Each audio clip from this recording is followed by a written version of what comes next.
Changing your Gmail account usually means creating a new email address, as Google doesn't allow direct changes to an existing Gmail address. To start, create a new Gmail account by visiting the Gmail website or app and selecting the Create Account option. Follow the prompts to set up your new account, including choosing a new username, setting a secure password, and entering recovery information.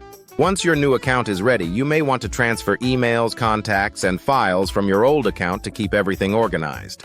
Google offers a built-in feature that allows you to import emails and contacts from one Gmail account to another.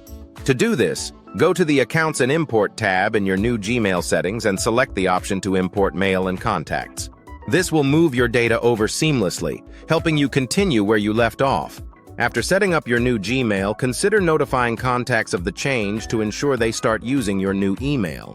You can also set up email forwarding on your old account to automatically forward incoming messages to your new one. This way, you won't miss any important communications during the transition. Finally, if you wish, you can delete your old Gmail account in the settings under Data and Privacy.